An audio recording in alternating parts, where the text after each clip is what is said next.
तर पहा मुलांनो, आपण जो आपला पार्ट आहे 2.7 ॲडवाइस कस्टमर म्हणजेच एक सुज्ञ ग्राहकाबद्दल आपण इथे माहिती देत होतो. आणि पहा मुलांनो, एक सुज्ञ ग्राहक असणं, एक जागृत ग्राहक असणं नेहमी चांगलं आहे. त्यासाठी आपले पैसे, आपला वेळ आणि आपण स्वतःसुद्धा केअरफुल राहू शकतो. म्हणून आपल्याला एक सुज्ञ ग्राहक होणं खूप गरजेचं आहे आणि त्यासाठी सगळ्याच गोष्टी ह्या चेक करून घेणं देखील गरजेचं आहे. बघा मुलांनो, आपण जो ॲडवाइस कस्टमर हा जो लेसन आहे आपला, तो आपण काय केलेला आहे, लर्न केलेला आहे. तसेच त्याच्यावरती ॲक्टिव्हिटीज घेतलेली आहे. गेमच्या माध्यमातून सुद्धा आपण काय केलेलं आहे, तर ॲडवाइस कस्टमर हा जो लेसन आहे तो एक्सप्लेन आपण करून घेतलेला आहे, समजून घेतलेला आहे. तसेच आता आपण काय करणार आहोत, तर त्यावर टेस्ट देखील आपण घेणार आहोत, जेणेकरून काय होईल की हा जो लेसन आहे तो अधिक आपल्याला लर्न होईल, समजेल. म्हणून चला मुलांनो, आपण त्यावर काय करूया, तर टेस्ट घेऊया. तर पहा मुलांनो, इथे आपल्याला काय विचारलेलं आहे की find the odd one out. आपल्याला काय करायचं आहे की हे जे आपल्याला 4 ऑप्शन दिलेले आहेत, या ऑप्शनपैकी एक शब्द आपल्याला असा शोधायचा आहे जो गटात बसणार नाही आहे. पहा, फर्स्ट आहे चॉकलेट्स, सेकंड आहे चिप्स, थर्ड आहे केक आणि फोर्थ आहे मुलांनो मिल्क. मग सांगा पाहू, कुठलं आहे जे गटामध्ये बसणार नाही आहे? अगदी बरोबर मुलांनो, कुठलं, तर मिल्क हे गटामध्ये नाही बसणार. आपलं उत्तर कसं आहे, तर योग्य आहे. नेक्स्ट क्वेश्चन आपण घेऊया मुलांनो. तर नेक्स्ट आपला जो दुसरा क्वेश्चन आहे तो काय असणार आहे बघा. Readymade fried snacks contain a lot of and dash spice. पहा मुलांनो, आपल्याला आता जे चिप्स आपण खातो ते स्पायसी असतात, तसेच कसे असतात, सॉल्टी असतात, हे तर आपल्याला माहितीच आहे. त्यासाठी आपण 4 जे ऑप्शन आहेत ते आपण बघून घेऊया. पहा, फर्स्ट आहे सॉल्ट, सेकंड आहे मिल्क, नट्स आणि सॉस.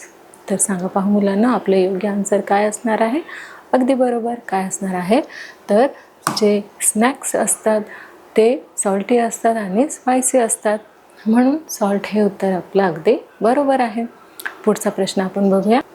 तर पहा मुलांना, आपला जो पुढचा प्रश्न आहे, जो तिसरा प्रश्न आहे, तो काय असणार आहे.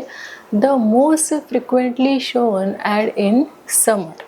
आता बघा, समरमध्ये खूप वेगवेगळ्या प्रकारच्या काय केल्या जातात, तर ॲडव्हर्टाइजमेंट केल्या जातात, जेणेकरून माझ्या कंपनीचं जे उत्पन्न आहे ते जास्तीत जास्त कसं विकलं जाईल असं प्रत्येक ऑनरचं काय असतं, प्रत्येक ऑनरला असं वाटत असतं, तर मी प्रोड्यूस केलेले जे काही पदार्थ आहे किंवा कुठलंही पेय असो, ते काय झालं पाहिजे, विकलं गेलं पाहिजे. म्हणून ते काय करतात की लाखो रुपयाची उधळण करून ॲडव्हर्टाइजमेंट बनवतात आणि त्या ॲडव्हर्टाइजमेंटद्वारे काय होतं, तर त्या ॲडमुळे लोक फसले जातात आणि जास्तीत जास्त उत्पन्न हे विकलं जातं. मग लोक आधी काय करत असतात, तर जे काही ॲड आहे, ॲडव्हर्टाइजमेंट आहे, त्याच्या रॅपरला किंवा ती जी काही ॲड केली जाते त्या कल्पनेला ते विसरतात आणि ती वस्तू ते घेतात आणि यूज करत असतात. हे नाही बघत की त्याचे इफेक्ट काय होणार आहे, साईड इफेक्ट काय होणार आहे. फक्त ती वस्तू चांगली आहे, ॲक्टिव्ह आहे, म्हणून आपण काय करत असतो, ती वस्तू विकत घेत असतो. पहा मुलांनो, पुढचा जो प्रश्न आहे आपल्याला तो काय विचारलेला आहे, तर the most frequently shown ad in summer. समरमध्ये कुठली ॲड केली जाते, तर पहा मुलांनो, फर्स्ट केली जाते कोल्ड ड्रिंक, सेकंड केली जाते कोल्ड क्रीम, थर्ड आहे स्वेटर्स आणि फोर्थ आहे रेनकोट. तर सांगा पहा मुलांनो, कुठला असा आहे की ज्याची ॲड जास्तीत जास्त समर सीझनमध्ये केली जाते? आपल्याला सगळ्यांना माहितीच आहे. कुठला ऑप्शन आहे मुलांनो, तर कोल्ड ड्रिंक हे योग्य ऑप्शन आहे. नेक्स्ट जो आपला प्रश्न आहे तो पहा मुलांनो काय आहे, तर पहा, आपला जो पुढचा प्रश्न आहे तो आपल्याला विचारलेला गेलेला आहे की फाइंड ऑड वन आउट. काय विचारलं आहे मुलांनो, गटात न बसणारा शब्द जो आहे तो आपल्याला विचारला गेलेला आहे. आणि त्याचे आपल्याला किती सांगितलेले आहे, तर 4 ऑप्शन आपल्याला सांगितलेले आहेत. त्यापैकी एक आपला योग्य असणार आहे. तर तो सांगा पाहू मुलांना कुठला असणार आहे. व्हेजिटेबल्स, फ्रूट्स, वेफर्स आणि करेलास.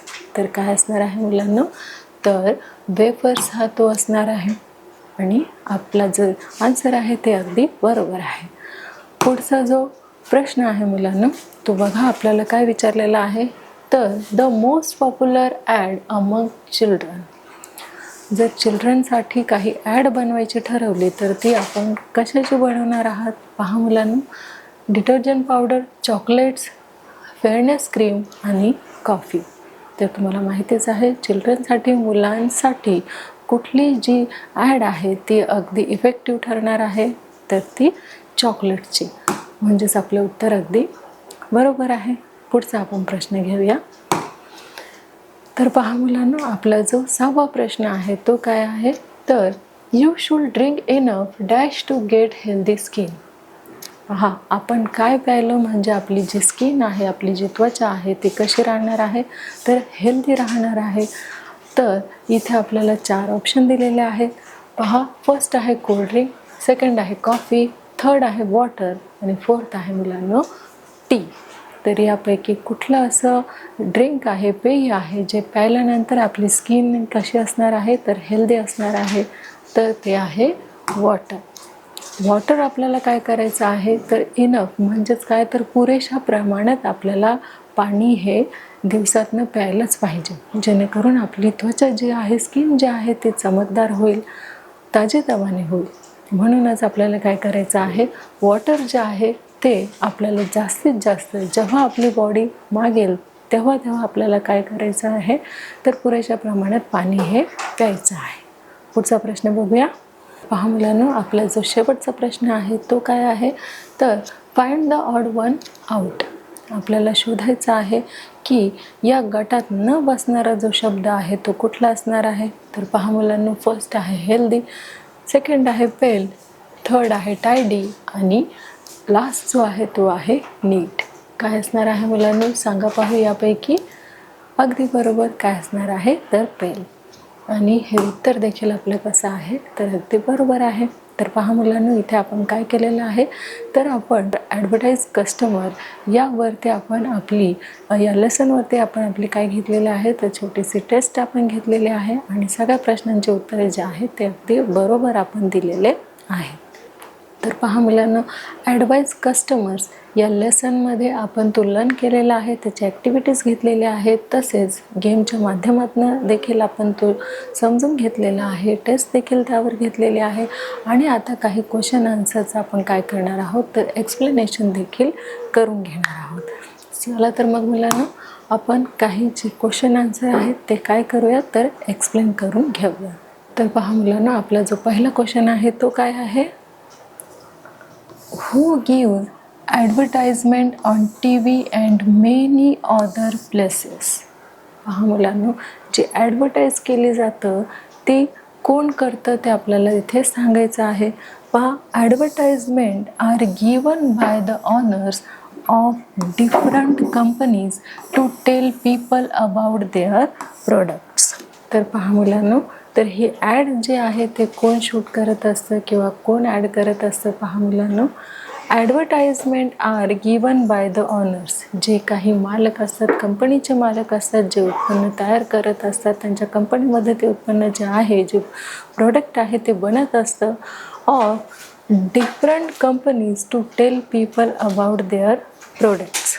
म्हणजेच त्यांच्या कंपनीमध्ये जे काही प्रोडक्ट बनवलं जातं. पहा मुलांनो, जे ऑनर्स आहेत, जे कंपनीचे मालक आहेत, त्या कंपनीमध्ये जे काही प्रोडक्ट बनवलं जातं, प्रोडक्ट म्हणजेच काय मुलांनो? तर उत्पन्न. जे काही उत्पन्न बनवलं जातं किंवा प्रोडक्ट बनवलं जातं ते जास्तीत जास्त कसे विकले जाणार? कारण हे कोण बनवत आहे? तर ऑनर्स बनवत आहेत. म्हणजेच हे स्वतः मालकाच्या कंपनीमध्ये काय होत आहे? तर हे प्रोडक्ट्स वेगवेगळ्या प्रकारचे घेतले जात आहेत आणि मग ते प्रोडक्ट जर विकलेच गेले नाही तर मालकाचं काय होणार आहे? ऑनर्सचं काय होणार आहे? तर इथे नुकसान होणार आहे, त्याला प्रॉफिट होणार नाही आहे आणि जे काही त्याने गुंतवणूक केलेली आहे, इन्व्हेस्टमेंट केलेली आहे ती देखील त्याला मिळणार नाही जर त्याने ॲडव्हर्टाइजमेंट केली नाही तर. म्हणून तो काय करत असतो मुलांनो? तर त्याच्या कंपनीमध्ये जो काही माल बनतो, जे काही प्रोडक्ट बनतं ते विकण्यासाठी त्याला काय करावं लागतं? तर त्याला ॲडव्हर्टाइजमेंट ही करावी लागत असते. म्हणून मुलांनो, जी ॲडव्हर्टाइजमेंट आहे ती ऑनर करत असतो का करत असतो, तर त्याच्या कंपनीमध्ये जे काही प्रोडक्ट बनलेले असतात ते जास्तीत जास्त लोकांपर्यंत कसे पोहोचेल यासाठी तो काय करत असतो, तर यासाठी तो ॲडव्हर्टाइजमेंट करत असतो. तर हा प्रश्न तुम्हाला समजला असेल तर आपण घेऊया पुढचा प्रश्न. What is the aim of the advertisement? बघा, जे ॲडव्हर्टाइजमेंट केले जातं त्याचं नेमकं उद्दिष्ट काय असतं? का बरं ॲडव्हर्टाइजमेंट केलं जातं? ॲडव्हर्टाइजमेंटशिवाय जे प्रोडक्ट आहे ते विकलं जाऊ शकणार नाही का? विकलं तर जाऊ शकतं, पण त्या प्रमाणात नाही ज्या प्रमाणात ऑनरला हवं आहे, की मी जे काही इन्व्हेस्टमेंट केलेली आहे त्यापेक्षा मला काय व्हावं, की त्यापेक्षाही मला जास्तीत जास्त प्रॉफिट व्हावं, या हेतूने तो काय करत असतो, ऑनर ॲडव्हर्टाइजमेंट करत असतो. आणि त्याचं उद्दिष्ट काय असतं, की माझं जे प्रोडक्ट आहे, जे काही मी माझ्या कंपनीमध्ये बनवलेलं आहे ते सगळं कुठे जावं, तर ते सगळं विकलं जावं, प्रत्येक लोकांपर्यंत, घराघरापर्यंत ते पोहोचलं जावं, असंच उद्दिष्ट कुणाचं असतं, ऑनरचं असतं आणि ॲडव्हर्टाइजमेंटचं सुद्धा असतं. म्हणजे ॲडव्हर्टाइजमेंट ह्याच्यासाठीच केली जाते की प्रत्येक लोकांचं लक्ष जे आहे ते कुठे केंद्रित व्हावं, कुठे त्यांनी फोकस करावं, की जे ऑनर्स असतात त्यांच्या कंपनीमध्ये जे काही प्रोडक्ट बनवलं जातं त्यावर त्यांचं लक्ष जावं. आणि एवढ्या आकर्षितपणे ती ॲडव्हर्टाइजमेंट केली जाते की लोक मोहित होतात आणि ती वस्तू विकत घेतच असतात. म्हणून काय मुलांनो, त्यांचं जे एम आहे, एम म्हणजेच काय मुलांनो, तर उद्दिष्ट, एम म्हणजेच उद्दिष्ट. काय उद्दिष्ट असतं ॲडव्हर्टाइजमेंटचं, की their aim is to make people buy those product. पहा, मेन उद्दिष्ट काय असतं, की लोकांनी त्यांचं जे उत्पन्न आहे ते विकत घ्यावं. काय असतं मुलांना, लोकांनी जे काही बनलेलं उत्पन्न आहे ते प्रत्येक लोकांपर्यंत पोहोचावं आणि प्रत्येक लोकांनी काय करावं, तर बनवलेलं उत्पन्न हे खरेदी करावं. हेच ॲडव्हर्टाइजमेंटचं काय असतं, तर एम असतं, उद्दिष्ट असतं. हा प्रश्न तुम्हाला समजला असेलच. तर आपण पुढचा प्रश्न घेऊया. तर पहा मुलांना, आपला जो पुढचा प्रश्न आहे तो काय असणार आहे, तर what does the crispy crunchy ad tell you? आता इथे जे क्रिस्पी क्रंची हे जे आपल्याला सांगितलेलं आहे ते आपल्याशी काय बोलत आहे, म्हणजेच याचा नेमकं हे जे क्रिस्पी आणि क्रंच आहे ते नेमकं आपल्याला काय सांगत आहे, हे आपल्याला इथे प्रश्न विचारलेला आहे. बघा, तो काय सांगत आहे आपल्याला, क्रिस्पी क्रंची म्हणजेच काय मुलांनो, तर the ad tell us to eat crispy crunchy in any mood at any time and every time. पहा मुलांनो, आपला मूड कसाही असो, मग तो खराब असो, चांगला असो किंवा मिडल असो, कुठलाही आपला मूड असो, त्यावेळेस आपण काय खायला पाहिजे, तर तेव्हा आपण क्रिस्पी क्रंची खायला पाहिजे. असं ॲडव्हर्टाइजमेंटमध्ये काय केलेलं आहे, तर हे जे क्रिस्पी क्रंची नाव टाकलेलं आहे तर ते आपण कधीही खाऊ शकतो. पहा मुलांनो, काय सांगितलेलं आहे, एनी मूड म्हणजेच आपला मूड कसाही असला, मग तो रागीट स्वरूपाचा असला किंवा मग आपला मूडच नसला खाण्याचा किंवा काही खेळण्याचा, कुठलाही आपला मूड असला तरीसुद्धा आपण काय करू शकतो, क्रिस्पी क्रंची हे जर आपण एकदा घेतलं तर वारंवार आपण ते घेत राहू, असं या ॲडव्हर्टाइजमेंटचं एम आहे, उद्दिष्ट आहे. नेक्स्ट पहा मुलांनो, काय सांगितलेलं, एनी टाईम म्हणजेच तुम्हाला क्रिस्पी क्रंची खाण्यासाठी टाईम जो आहे, वेळ जो आहे, याचं कुठलंही बंधन नाही आहे. तुम्हाला जेव्हा वेळ मिळेल तेव्हा तुम्हाला काय करायचं आहे, तर क्रिस्पी क्रंची हे खायचं आहे, कारण त्याला कुठलाही वेळेचं बंधन नाही आहे. नेक्स्ट बघा, एव्हरी टाईम म्हणजेच काय मुलांनो, तर कुठल्याही वेळेला तुम्ही क्रिस्पी क्रंची खाऊ शकता, असं काय सांगितलेलं आहे, crispy crunchy ad tell us. म्हणजे ही जी ॲड आहे ही आपल्याला सांगते की तुम्ही कुठल्याही वेळेला, तुमचा मूड कसाही असो, तुम्ही कुठल्याही वेळेला किंवा तुम्ही कुठल्याही, तुमचा मूड कसाही असो, कुठल्याही वेळेला तुम्ही काय करू शकता, तर क्रिस्पी क्रंची हे खाऊ शकता. ही ॲड आपल्याला असं सांगत आहे. आता पुढचा प्रश्न बघूया. तर पहा मुलांना, जो आपला पुढचा प्रश्न आहे, म्हणजेच हा जो आपला चौथा प्रश्न आहे तो आपल्याला काय विचारलेला आहे, तर how many times is the name crispy crunchy repeated in the add Y? आता आपल्याला सांगितलेलं आहे हे जे क्रिस्पी क्रंची हे जो वर्ड आहे तो किती वेळा आलेला आहे, किती वेळा तो रिपीट झालेला आहे, पुन्हा पुन्हा तो आलेला आहे आणि का आलेला आहे, हे आपल्याला या प्रश्नाचं उत्तर आपल्याला द्यायचं आहे. तर पहा, इट इज रिपीटेड 9 टाइम्स. पहा मुलांनो, किती टाईम तो रिपीट झालेला आहे, तर तो 9 टाईम रिपीट झालेला आहे. इन द ॲड, जेव्हा ह्या क्रिस्पी क्रंचीची ॲड होत होती तेव्हा तो 9 वेळा काय झालेला आहे, तर रिपीट झालेला आहे, पुन्हा पुन्हा बोलला गेलेला आहे, जेणेकरून तो जेवढा जास्त वेळा बोलला जाईल तेवढा जास्त आपल्याला त्याचं जे नाव आहे ते काय होईल मुलांनो, ते आपल्या स्मरणात राहील. नेक्स्ट बघा, this is to attract people to think of only crispy crunchy. बघा, जेव्हा जेव्हा क्रिस्पी क्रंची असं बोललं जाईल तेव्हा हे जे नाव आहे ते काय होईल, तर ते आपल्या लक्षात राहील. किंवा काही आपल्याला काही स्नॅक्स घ्यायचं असलं तेव्हा आपण काय म्हणू की आम्हाला काय द्या, तर क्रिस्पी क्रंची द्या. म्हणजेच यासाठी किती वेळा हे बोललं गेलेलं आहे, ते प्रोडक्ट विकलं जावं, ते क्रिस्पी क्रंची विकलं जावं म्हणून अधिक बोलण्याचा प्रयत्न क्रिस्पी क्रंची हे ॲडमध्ये केलेलं आहे. पहा, of only crispy crunchy biscuit and bye them.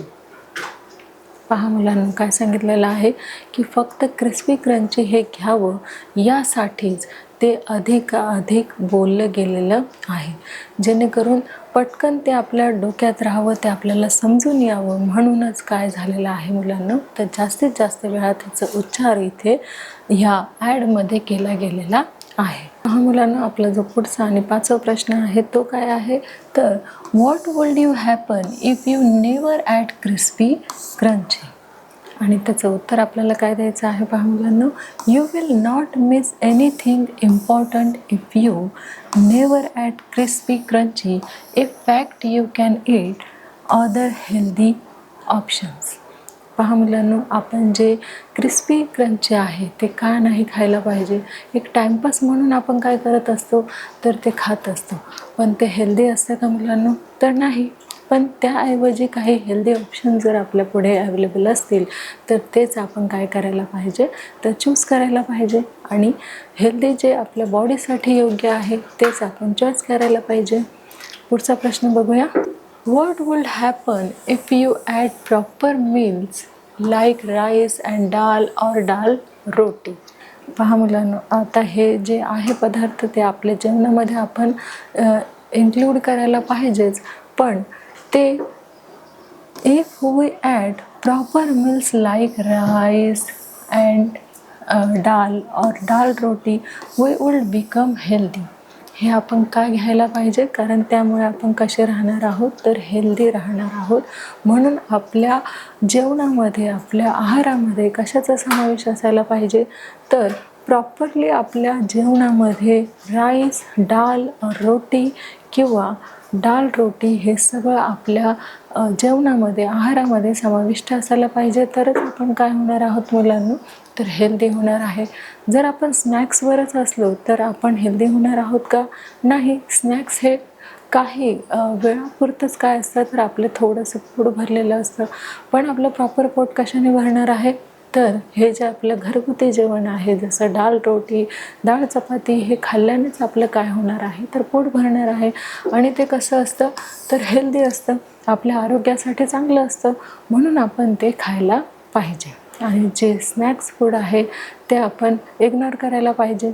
पुढचा प्रश्न बघूया. तर पहा मुलांनो, आपला जो पुढचा प्रश्न आहे तो काय असणार आहे, what would happen if you never add fruits and vegetables. पहा, जर आपण व्हेजिटेबल फ्रूट्स खाल्लेच नाही तर काय होणार आहे पहा बरं. If we never add fruits and vegetables we will not get a balance and nourishing diet. पहा, आपल्याला जर पोषक आहार, संतुलित आहार जर आपल्याला मिळालाच नाही तर आपण काय करणार मुलांनो, हेल्दी राहणार आहोत का, नाही. आपण अनहेल्दी होऊ. म्हणजेच आपल्याला हेल्दी राहण्यासाठी आपल्याला कशाची गरज आहे, तर आपल्याला बॅलन्स्ड म्हणजेच काय, तर संतुलित आहार आणि नरिशिंग डाईट म्हणजेच काय तर पोषक आहाराची आपल्याला काय आहे गरज आहे.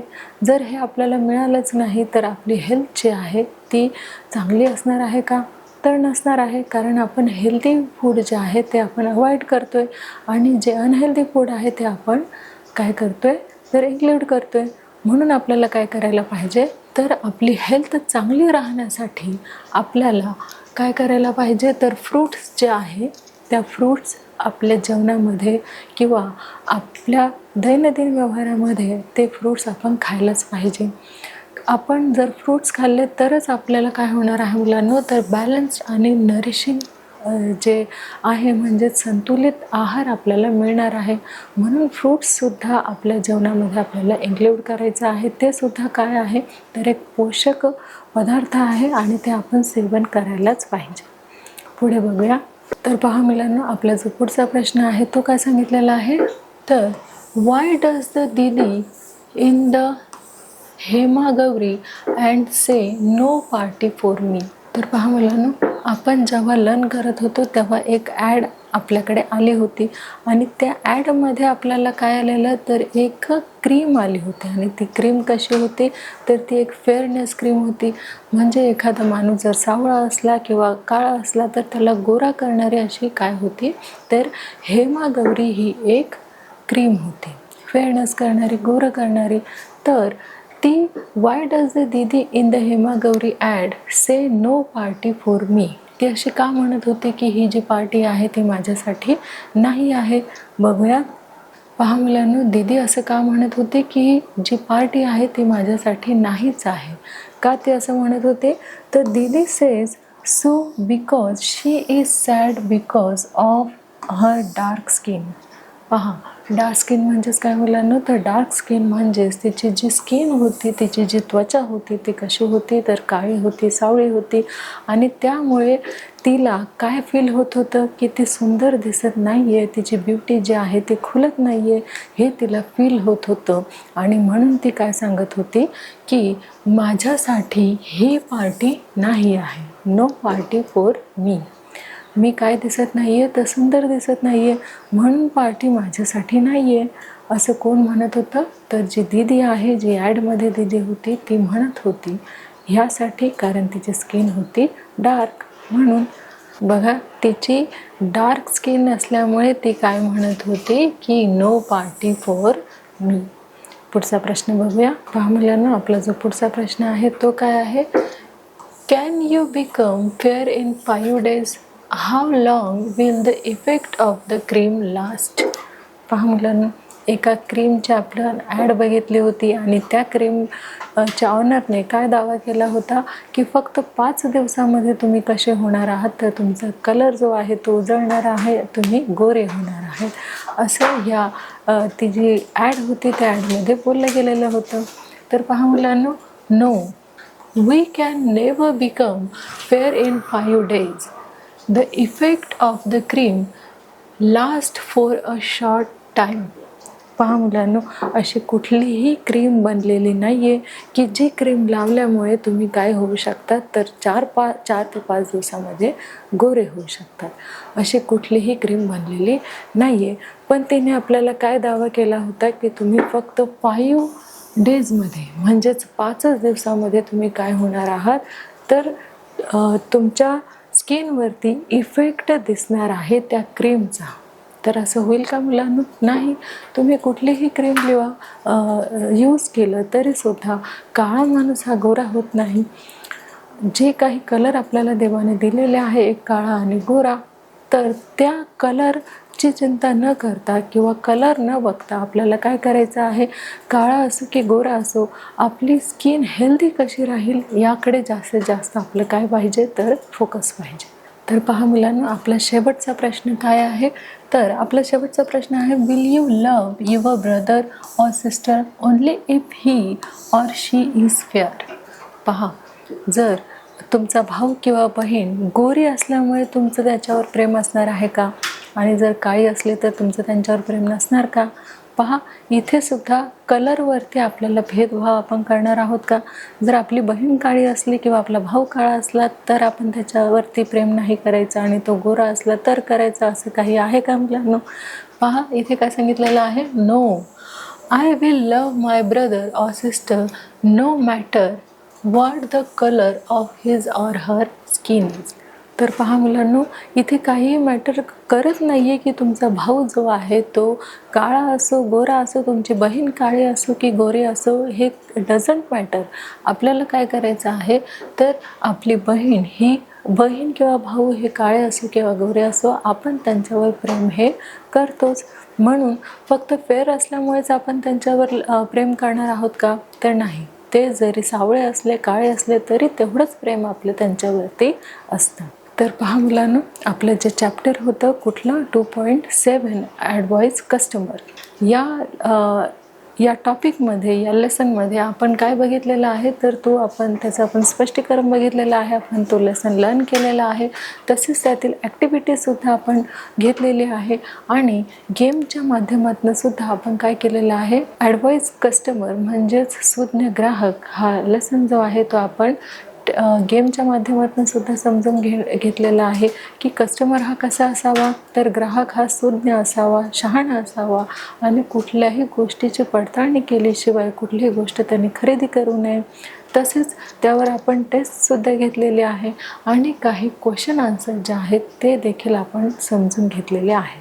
आणि पहा मुलांना, आपला 2.7 ॲडवाईस कस्टमर्स हा जो आपला लेसन आहे, टॉपिक आहे, तो इथे कंप्लीट झालेला आहे. आणि नक्कीच हा जो पाठ आहे तो तुम्हाला समजलेला असेलच, कारण एवढ्या सगळ्या ॲक्टिव्हिटी आपण काय केलेल्या आहेत तर या लेसनमध्ये समजून घेतलेल्या आहेत. एक सुज्ञ ग्राहक कसा असावा, त्याची क्वालिटी जी काही आहे, क्वांटिटी बघावी की क्वालिटी बघावी, हे देखील आपण या पाठामध्ये बघितलेलं आहे. की फक्त ॲड बघून आपल्याला एखादी वस्तू जी आहे ती खरेदी करायची नाही आहे, तर तिची जी सत्यता आहे ती तपासून ती पडताळूनच आपल्याला काय करायचे आहे तर कुठलंही प्रोडक्ट खरेदी करताना आपल्याला त्याची सत्यता बघूनच काय करायचं आहे, ते प्रोडक्ट विकत घ्यायचं आहे, फक्त त्याच्या ॲडव्हर्टाईजमेंटवरती नाही. आणि जर असं झालं तर मग आपण काय होतं मुलांना, आपला वेळही वाया जातो, आपले पैसेही वेस्ट जातात. त्यामुळेच आपल्याला काय करायचं आहे तर एक सुज्ञ ग्राहक आपल्याला व्हायचं आहे आणि कुठल्याही पदार्थाची किंवा कुठल्याही प्रॉडक्टची डेट आपल्याला बघायची आहे, तसंच त्याची सत्यता आपल्याला पडताळून घ्यायची आहे आणि मगच कुठलंही प्रॉडक्ट आपल्याला विकत घ्यायचं आहे. तर पहा मुलांना, अशा प्रकारे आपलं 2.7 ॲडव्हर्टाईजमेंट कस्टमर हे जे टॉपिक आहे इथे आपलं कंप्लीट झालेलं आहे, पूर्ण झालेलं आहे आणि नक्कीच ते तुम्हाला समजलं असेलच. तर अशा प्रकारे हे टॉपिक आपण पूर्ण करून जो काही येणारा नवीन पाठ आहे त्या पाठामध्ये आपण लवकरच भेटणार आहोत. तोपर्यंत धन्यवाद.